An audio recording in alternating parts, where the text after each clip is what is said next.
Hello again, everybody. I will now be doing the part 2 of the series for my coaching session titled towards Hello, I'm Zachary, the Summoner.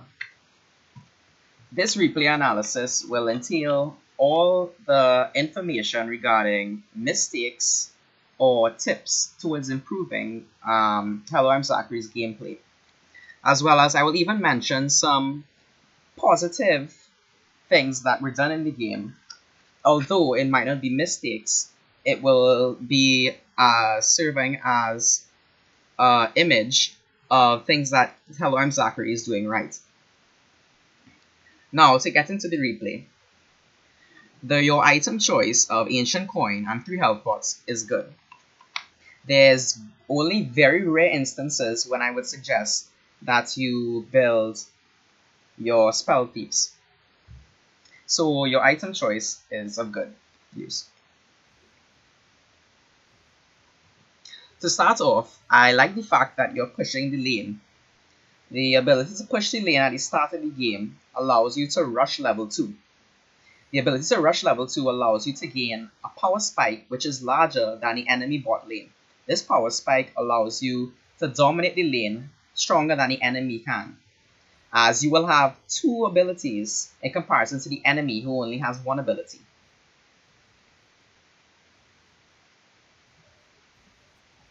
I like your Q poke in the lane. In my opinion, I suggest that you use your Q to target the nearest enemy. In this case, you are mainly using it on the ADC because they are closest. You have now reached level 2, and I realize that you leveled up your E. I do not suggest that you level up your E as second in the circumstance of this specific game. The reason for this is the enemy lane is more aggressive than your lane. A Taric MF combo is more aggressive than a combo of Tristana and Soraka, and therefore, in my opinion, you should instead build your W as a second level up. Not as a second level up. This will allow you to sustain in lane, given that the enemy bot lane applies aggression since they are more of an aggressive lane. I realized that you are also using your E very often on the tower, or rather in the lane itself, to attempt to apply damage to the enemies. However, the use of your E is not such a good thing in any matchup playing Soraka.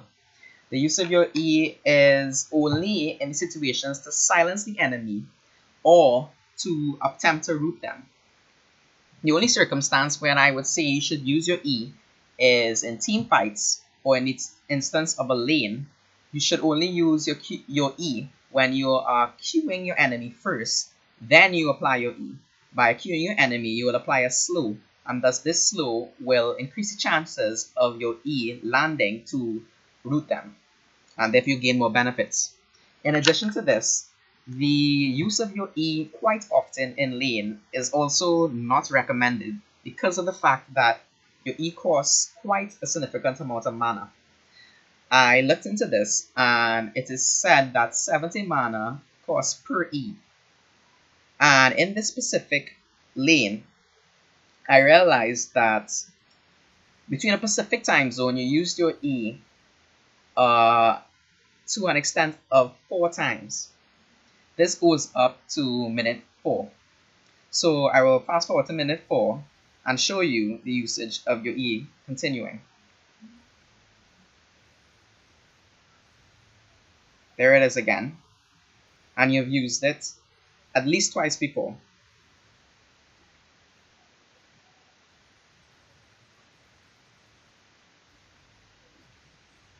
And that will be the 4th time you have used your E in this lane up till now.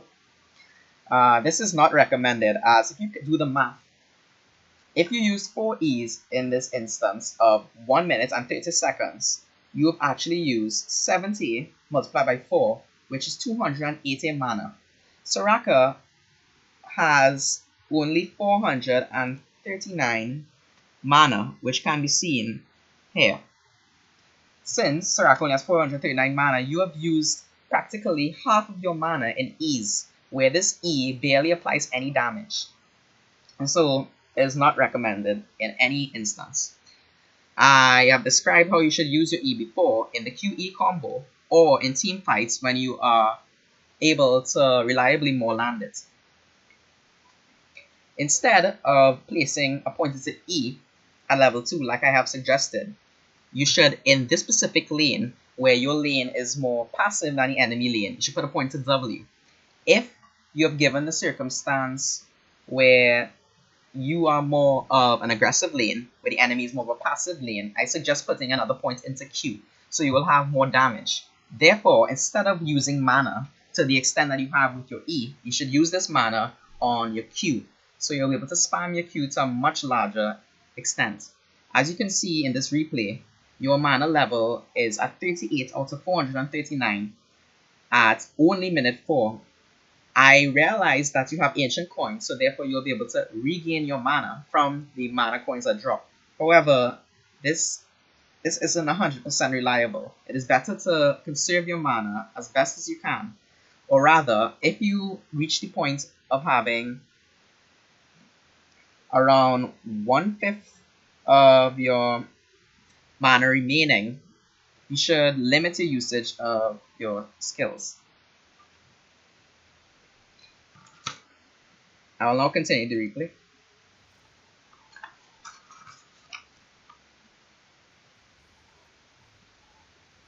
As I mentioned before, once your mana falls below 1/5, around 1/5, not necessarily exactly 1/5, you should save your mana for your W. It is, as Soraka, it is better to sustain than anything else in this lane. The ability to sustain in lane will give you the edge on the enemy. As you can see in this replay, you do not have a lot of mana. You only have, at the moment, 40 mana. And because of this, you are unable to use your W as effectively on Tristana.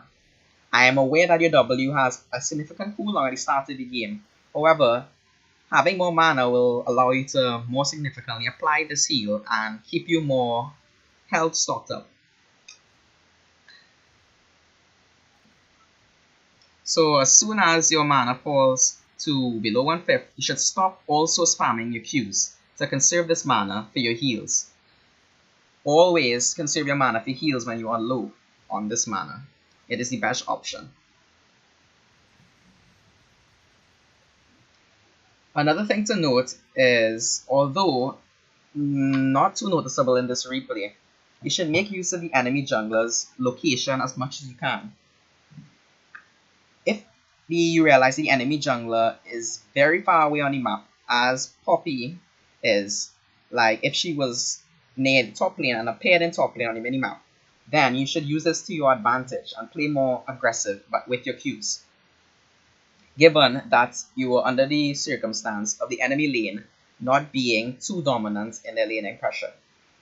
If you realize that the jungler is closer to mid lane, it is better that you conserve your abilities and play back more, as you are unaware of where the enemy jungler is. And so this is a better choice. You need to be aware of enemy jungler pressure at all times in the game. It is of significant importance. Another thing to note to improve your jungle pressure knowledge is to use Soraka, to walk up to here, use Soraka's Q over this wall where the blasting cone is, which is the red plant, and use an auto attack on the blasting cone to remove the blasting cone. By doing this, the enemy jungler, who would usually path through here to the blasting cone, is unable to use this blasting cone to get an edge on their route, and therefore will have a slower pace of moving to try and gank you, even if you have a ward here. I've realized that your warding is very good in lane, as you have placed quite a bit of wards in this bush, in the bush here, and so it is a good knowledge that you have in warding in lane. However, I will give some advice in terms of warding.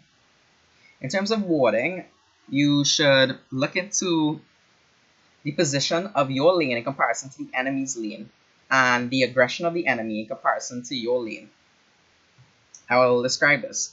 So in this specific circumstance, Or rather, in a circumstance that you are on the tower, then and the enemy laners are here, and you are on the tower, it is best to place a ward in the tri-bush.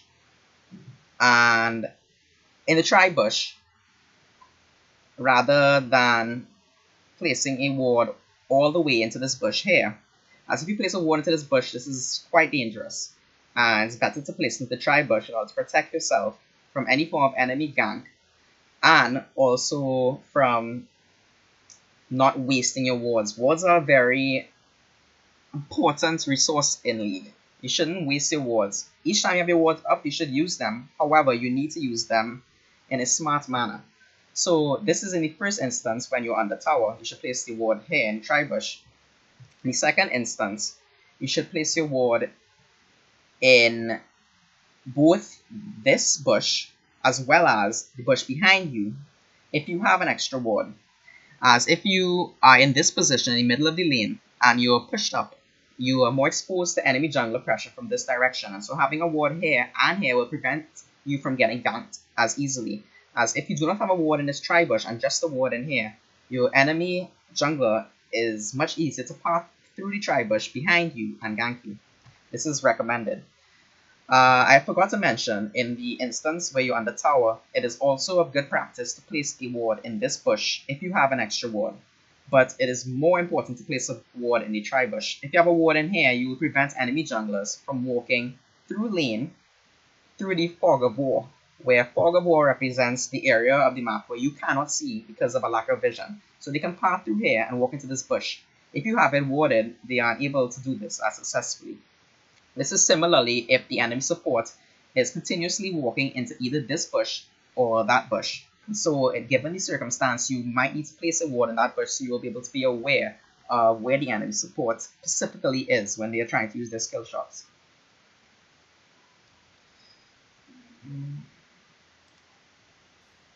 I'll now continue the replay until I find another position where I can give information.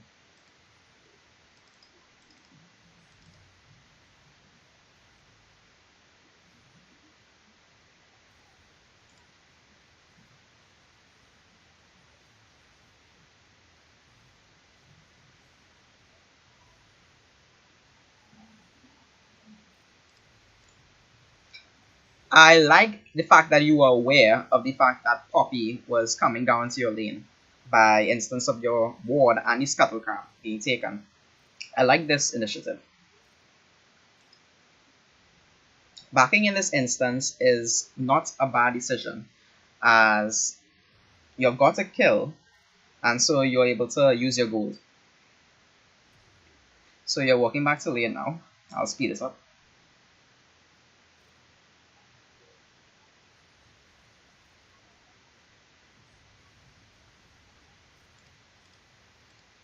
Again, I saw you use your E, which I've already spoken about randomly. You should only use the E in circumstances where I've mentioned previously, if you land a QE combo in lane, or in team fights where you just place your E down to root or silence.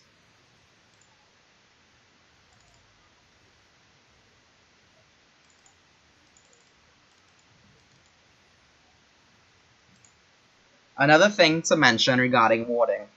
I see you have placed a control ward in this bush. However, placing a control ward in this bush at this specific point in the game is not recommended, because it is better to have a control ward in the tri-bush than anywhere else. If you have a control ward in the tri-bush, then you are able to avoid enemy ganks coming from here into the tri-bush. Another reason for not placing the control ward in here is because of the fact that the enemy laners are more of an aggressive lane, being Taric and MF, then they can easily, when the lane push is up, they can walk from here into the bush and simply clear the ward, and therefore making your ward null. I think at a later point in the game, Taric actually does this, and therefore is not recommended. In this situation, you realize that MF is low on the tower, and although she might be under the tower able to see us, it is in your best interest to ping back Tristana. If you ping back Tristana, you need to make her aware of the fact that she needs to push in this next wave upcoming. Each time you back in game, or rather in lane, you should always push the lane up. As you can see, MF is backing here, so she will not be able to get any CS that is here if it is pushed on the tower. If your minions are pushed up to the enemy tower, they will not be able to get the minions, as the minions are being killed by the tower. And therefore, it is always, in every single lane when you are backing, or when you see the enemy laners have been backed to, you should push the wave up to the tower. So it will be killed by the tower, and therefore the enemy will be missing this entire wave. By missing 1, 2, 3, 4, 5, 6, 7 minions, you will have a significant edge on the enemy. Similarly, the enemy should be doing this to you. However, you need to take the initiative at all circumstances.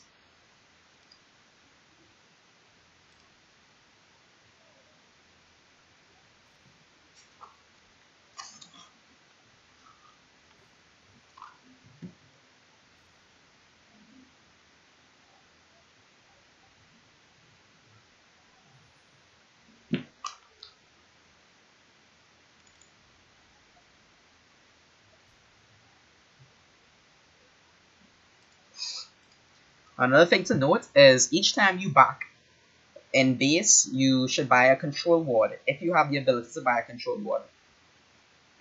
I realize that you have bought 2 crystals here, or rather fairy charms.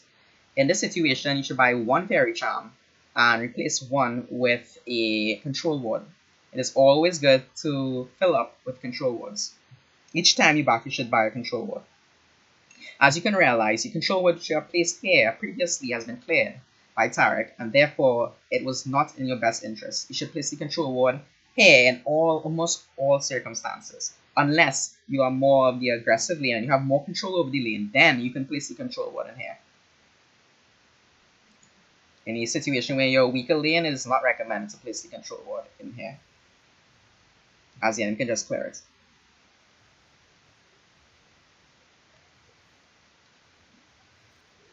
Another thing to note is if you're playing Soraka and you're building coin, you're not building Spellthieves Edge, I suggest you don't waste your mana queuing excessively beyond level 5. The reason why I say beyond level 5 is because at this point the enemy laners have higher resistances and HP, and so they will take less damage from your Qs. Given the fact that they're taking less damage from your Qs, you're basically not getting much benefit out of it. It is in your best interest to use your Qs only near the early levels of the game, before level 5. And only use your Qs past level 5 if you want to sustain, to keep your HP back up. It is only in these circumstances you should. And when your HP is full, it is of low interest to spam Qs. If you want to use Qs, you can, but not spamming, as it wastes mana over time.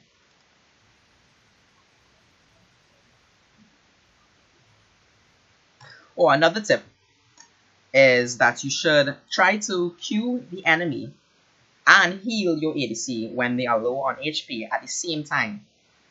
The reason why I say you should Q and W your ADC is you get a heal boost over time when you do this, and you give your ally ADC also a speed boost. I'm not sure if you're aware of this, however, it is very useful and can benefit you in many instances.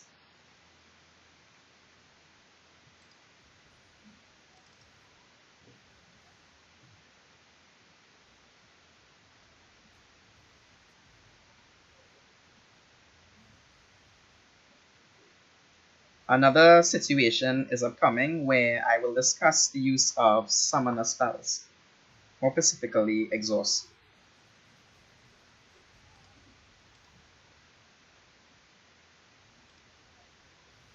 It's around 1050, I think. Yes. So I will slow it down. Right here, you need to walk up to MF. You need to realize when the enemy lane is at a specific level. If they are at level 6, it is crucial that you make your way aware of yourself of the power spike they gain by their ultimate. In the case of Misfortune, she gains a massive power spike through her use of her ultimate. And so you should at all times be aware of this. This is in the same situation like if you were playing against an enemy Sona, you need to be aware once she reaches level 6 that you need to look out for her ultimate and therefore not play as close to her as you would otherwise play, as if you get stunned by her ultimate, this can be very negative and can even cost you your lane. And so in this situation, you need to walk up to the MF once you realize that she's level 6 and she's most likely going to channel her ult. You need to predict it. You need to run up to her and immediately exhaust her. You shouldn't be afraid, as the only thing she can do is Q you, and the only worries you really have from Taric is a stun, which you need to predict as well. So you exhaust her, and then she will do a significantly less amount of damage than she does to both of y'all here, where you become extremely low on HP. If this did not happen, you would have been a much larger advantage. And so you need to use your summoner spell, specifically exhaust.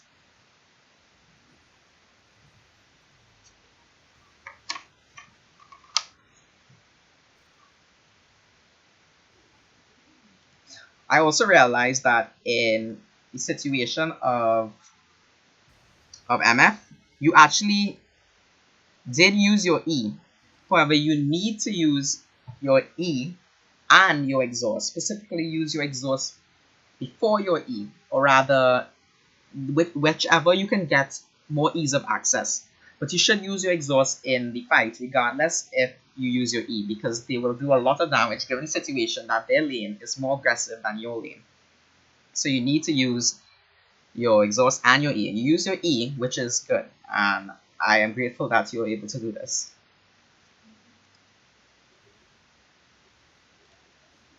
I'll now skip forward to another segment of the game, which I have information to provide.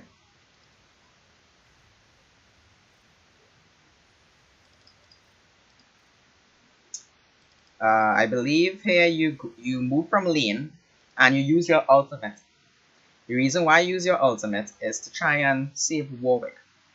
However, I do not really recommend using your ult here to save Warwick, because although he might get a kill,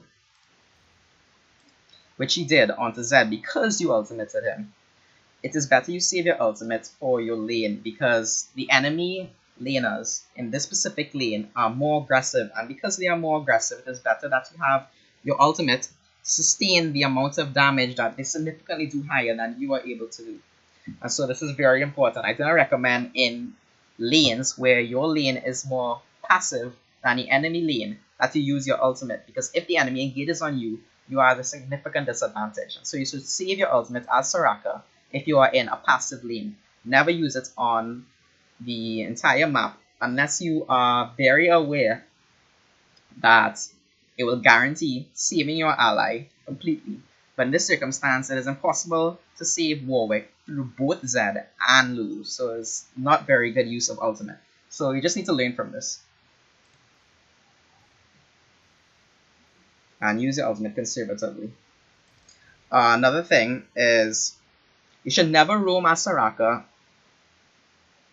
especially in this elo, unless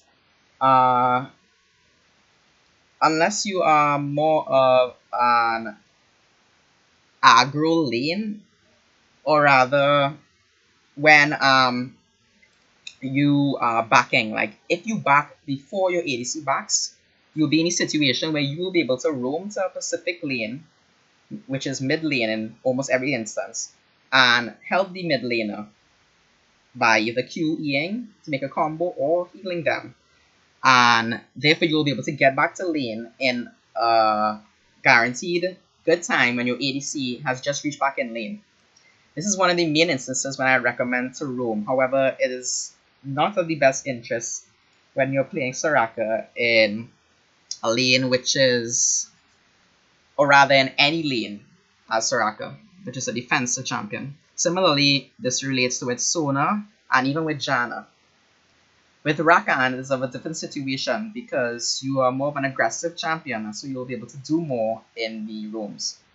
You can roam as Soraka, however, you need to work on these specific situations. I'll re-summarize them. If your ADC backs, or rather you back first before your ADC, and you're able to get back to mid lane, which is where you want to gank, before your ADC reaches the lane, then you can roam.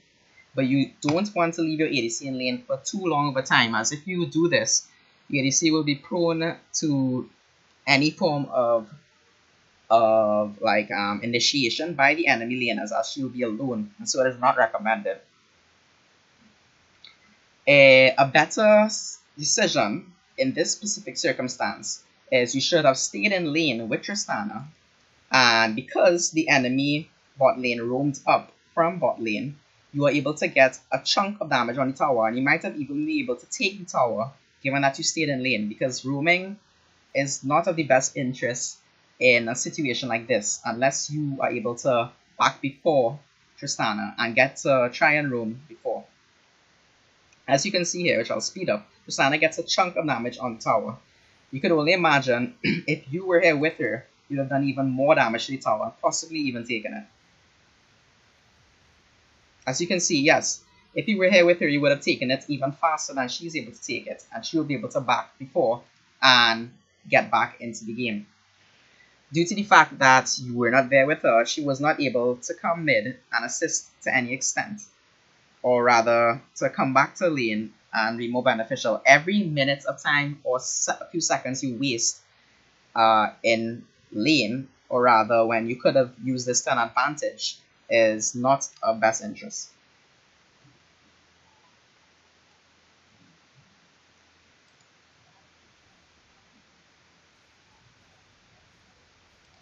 Another thing you should have done is if you are staying in lane, what you should do is you need to use your pings wisely. Your ping is your best form of communication in this game, other than chat. I do not recommend using chat as often as pings, as if you use pings, you'll be able to communicate your message without disrupting your play by typing. And so what you should have done is, if you stayed in lane and you realized that the enemy bot lane was roaming up from bot lane through river and into mid lane to try and kill whoever was in mid lane, either Brand or Warwick, then you should have pinged enemy MIA at least twice in your lane, or even 3 times, and ping caution pings at least 3 times, or even spam it through the river and mid lane to warn the mid laner of a gank coming from bot lane. Pings are very important use.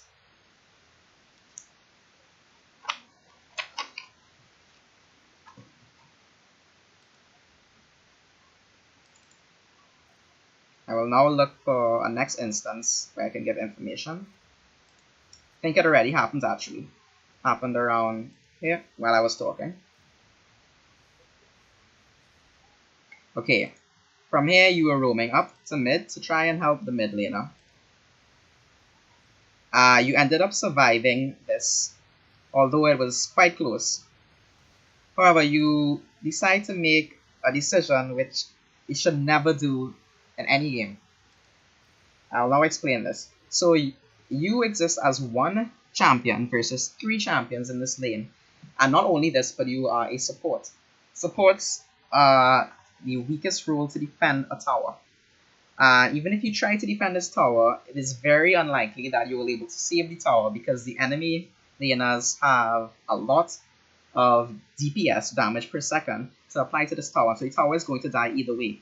If you try to defend this tower, you are most likely going to die, which I believe does happen.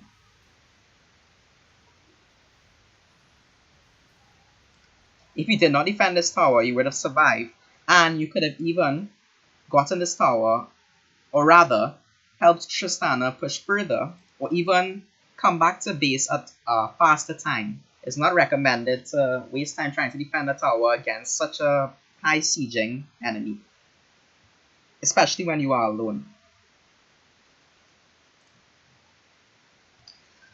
The only instance when you have the ability to do something like protect a tower against 3 enemies is in a situation when you're playing a champion that has good wave clear. Champions like this include Morgana, who has her pool. This pool is able to kill the minions to a sufficient extent and therefore is able to clear the wave. But because you're playing Soraka, the only mechanism you have to clear the wave is your Q, and this isn't as efficient as you would like it to be.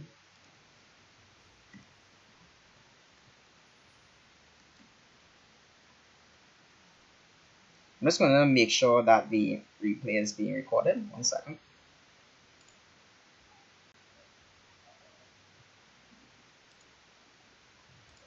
Yes, okay. I'm going to continue.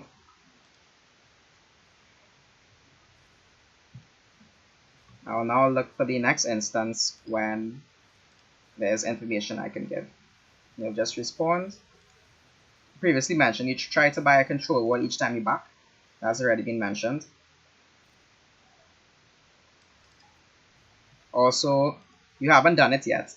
You do it at a later point in the game. However, as soon as you realize you have your set of wards through Sightstone, you should try to get a sweeper. Sweepers are very important to try and clear enemy wards. This denies the enemy vision and therefore is beneficial. Okay, I have information to provide here. You see Warwick being surrounded by 4 enemies. You can even see this on your minimap. The fact that your ally is being surrounded by 4 enemies, you try to go and save him.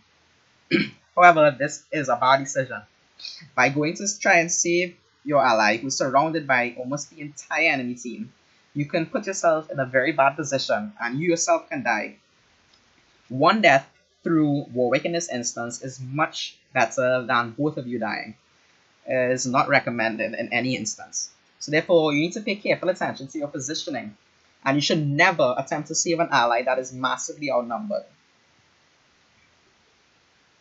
This applies to every single situation where you see your ally being surrounded by an enemy team and he has no one as backup besides yourself.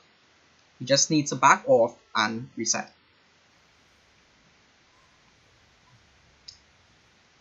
Provided that the enemies were more aware of the situation, you would have most likely died. Although you did not die in this specific situation, you're playing several games through the ranked climb.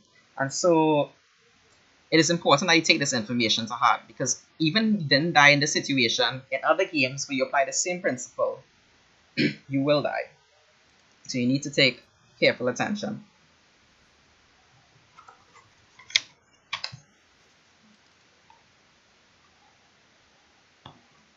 I will now move to 1535, where I have another piece of information to provide.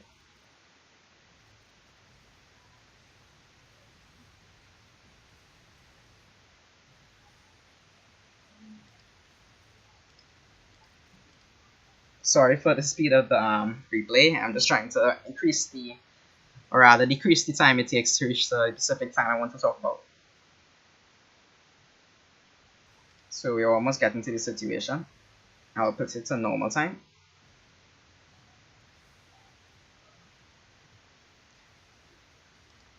Right here, you have vision of Z. However, you walk very close to Z. As you can see here, this is one of the worst situations you can apply. You should never walk up near to an enemy assassin as Soraka, or rather any squishy support, or not even support. You could even be ADC, as in a situation where you play Sivir. Never walk up to an enemy assassin as in the way you have here. You will, in most situations, get bursted. You should try to be always at the backline as a squishy champion. Even the situation of Soraka, where Soraka is one of the most targeted supports in the game, you should try to be very far in the backline. The furthest you should be is behind your ADC. Don't go any further than that. But you need to be careful with your positioning, as any misstep can cause you to result in a death and give the enemy team a benefit in gold.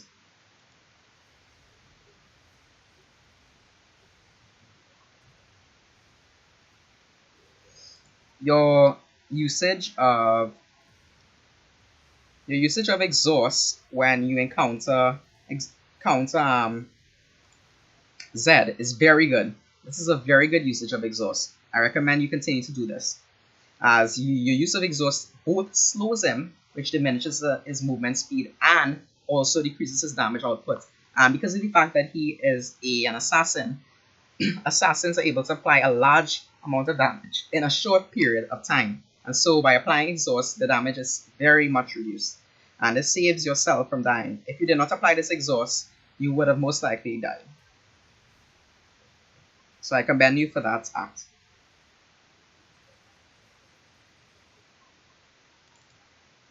I will now move to the timestamp of 1638.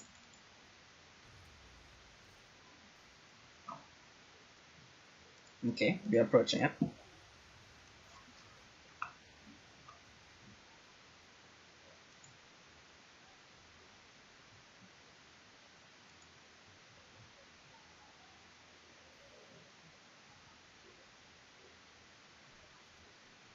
Right here.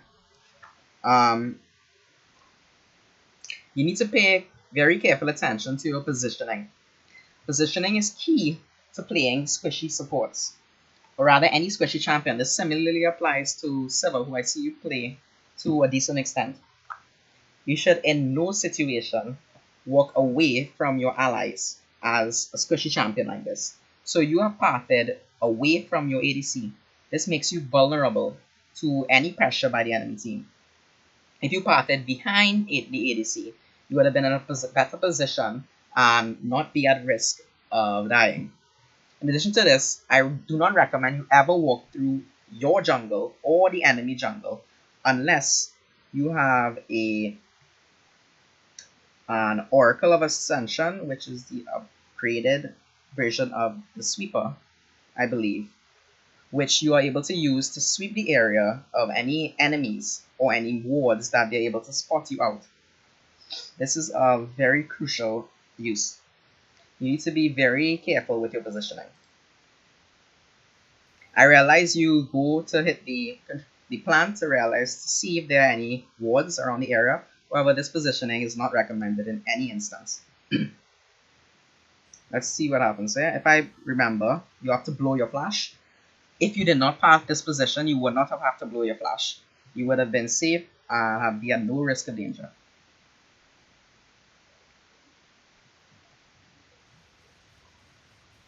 Another thing to note is if your ADC is fed to the extent that your Tristan is fed in this game, you should always stay near to them. I see you doing this often, which is good. The only instance when you should be away from your ADC is when they themselves are not the position of being what you would call fed. And so in that situation, you should follow your allies that are fed. You want to support, in quotation marks, your allies who are fed so they are able to carry you. This is of very crucial importance.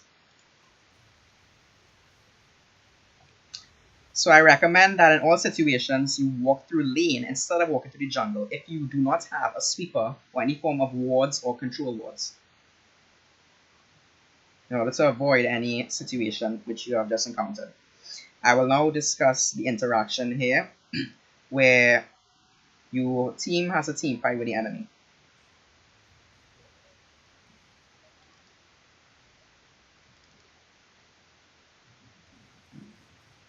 Warwick engages a fight, which is okay in this situation because he has backup from Pantheon. It's a little bit early, but that's fine. So he comes in. What I recommend that you need to do in a situation is you need to walk up here and immediately use in an E. You are using your E very often in lane, but I do not see you using it in a team fight. In team fight is the most important point when you need to use your E. Your E is crucial to applying both a silence and a root. This can be devastating in a team fight where your enemies are unable to move and the silence you apply makes them unable to apply any form of skill. And therefore the damage Warwick takes will significantly be reduced. I'm positive of this. You can even apply a Q, then apply the E in order to increase your chances of landing the snare and the silence, which I've mentioned previously. The QE combo is very important on Soraka. You use your ult here in order to buff up the Warwick, which is good. I recommend that.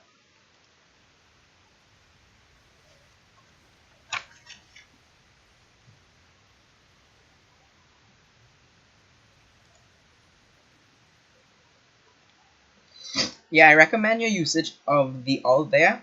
However, there are certain situations where you do not want to use your ult for a low health target.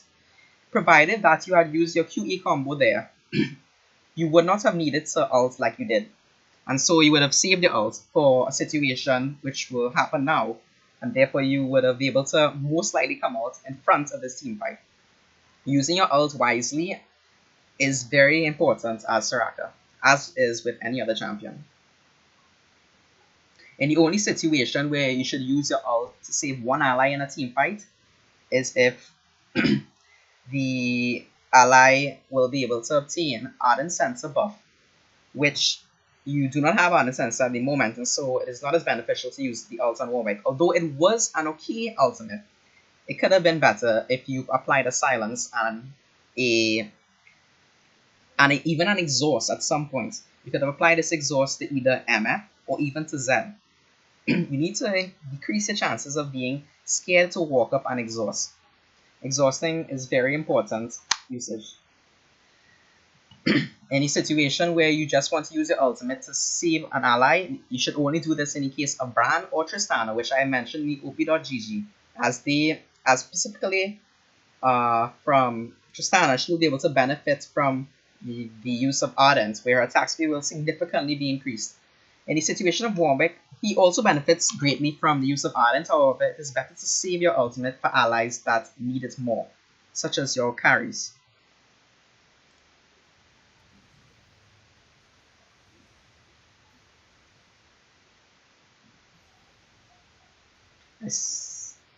Okay, the next point of interest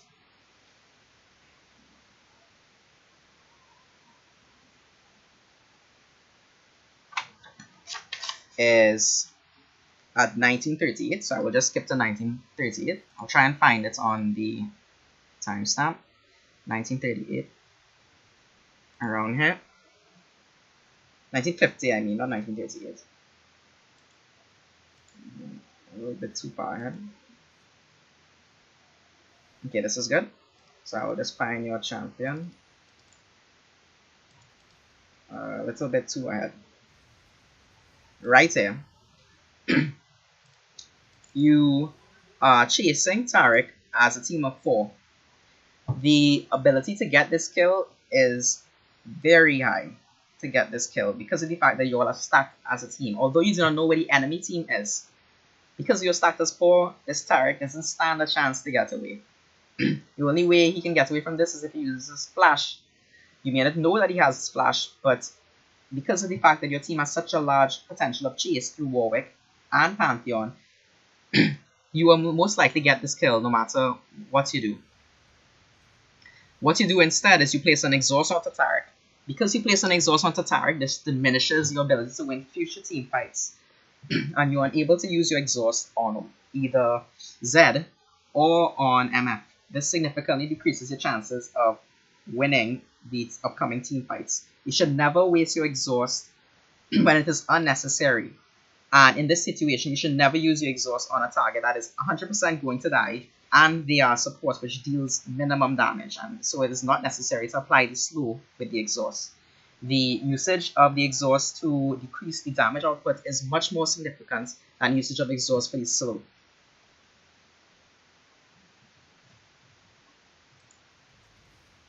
I will now go to 1950, which is what I was mentioning previously.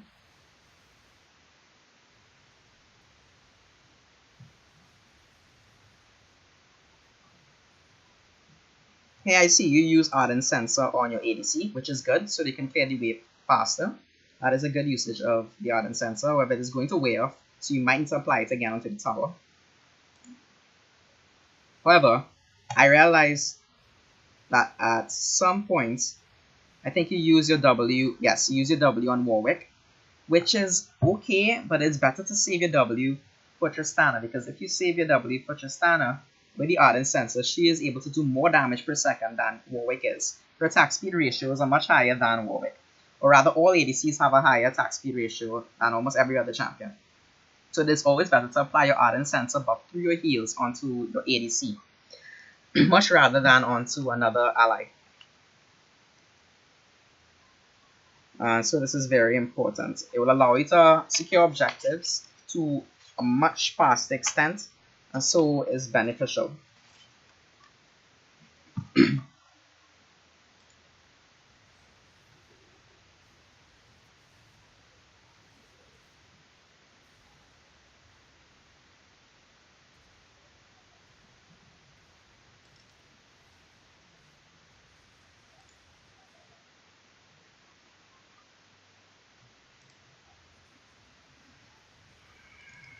Right here, although it might be a small thing, I do not recommend you ever stray this far from your team. You are at this position. I know you are afraid of Zed coming to finish you. However, it's not recommended that you stand as far from your team as you are able to apply any form of ardent sensor buff or heal to your allies. Every second counts in a team fight. You should anticipate this MF ult. You do use your silence, which I commend you for. However, I think you used your ultimate a few seconds ago.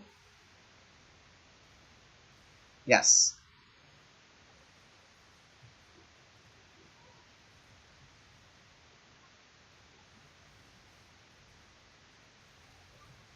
You use your ultimate at this exact time. You should never use your ultimate to be prioritized to apply ardent sensor to your entire team. This is not recommended. If you do this, you would not able to have your ultimate to apply the heal it does. As the most benefit from your ultimate as Soraka is to apply the all heal to save your team and buff them up to a higher health. You need to expect MF ulting. I do realize you need to try to stop it, although it might not hit. However, you need to save your ultimate. If you had your ultimate here, you would be able to buff up your allies, and they would have been able to take a significant less amount of damage from MF's ult. If you need to use your ultimate conservatively.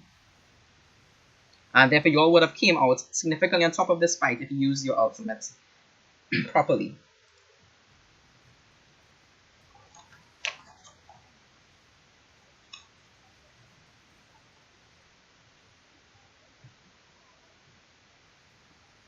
Although not directly seen in the replay, there are certain things I recommend you do. I recommend that you instruct your team what to do. As support, you need to be the main shot caller. By shot caller, I mean you need to tell your team exactly what to do in almost most situations. If your team comp is stronger than the enemy team comp, which you need to analyze at the start of the game, which I already talked about in the op.gg, you need to tell your team comp to play in mid lane or any other lane and group to team fight the enemy team. Because your team is stronger than the enemy, once you use your silence on MF when she ults, and you use your exhaust on Z or MF, you will have a much higher chance of winning the team fight than the enemy does. So you will win team fights in this specific game in almost every situation if it is played right.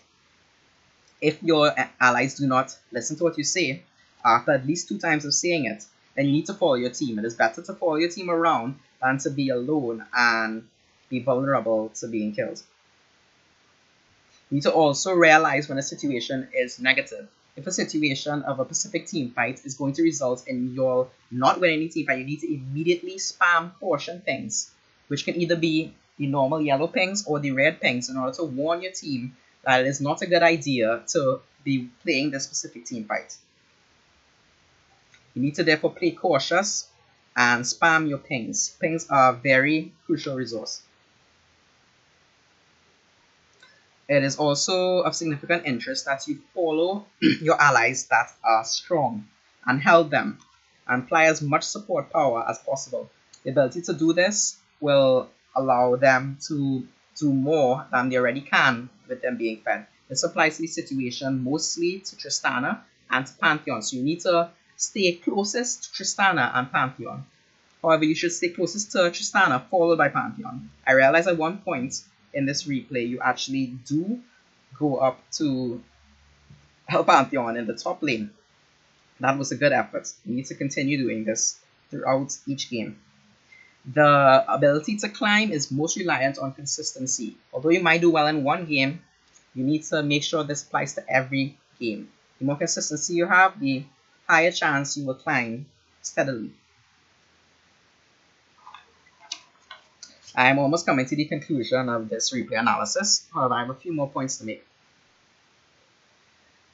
Hold on 1 minute. You should also look for drag timers. When you press tab, you are able to see the timer of Dragon. Dragons are very crucial to your success in each game, although Cloud Drake might be viewed as not as useful as the other dragons in the game.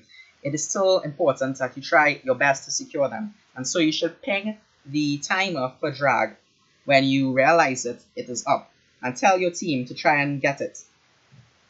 If it is safe, only in instance when it is a safe dragon, you do this. You should also use your control wards when you buy your control ward each time you back, in order to place this control ward either in this pit for either Repairer or Baron, or into the dragon pit to block out vision from the enemy and clear their wards.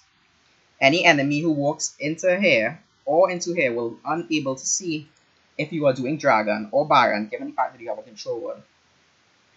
So in conclusion for this game, what I recommend in a situation where your team comp is stronger than the enemy team comp is that you tell your team to group in a Pacific lane. When you group in a Pacific lane, you will be able to win team fights in almost every situation if played right through what I recommended, where you use your E to stop MF's ult, and you exhaust either Z or MF, and you will in almost every situation win a team fight. Provided that you had redemption, you would even use your redemption in every team fight. To never use your redemption in a situation where you are just using it to save one or two allies, given that your team fight is much stronger than the enemy. Save it for your team fights. This is crucial. One last thing before I conclude. This is at 2640.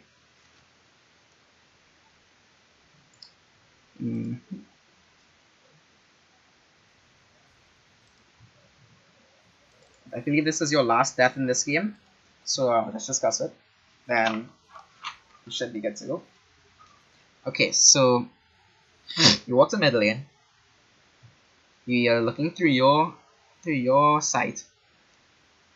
You see Z here, and you do not look at your mini map to see that other enemies are approaching, where MF and Riven walk up, because of the fact that you weren't map aware where these two enemies were coming up. Also, you died because of it.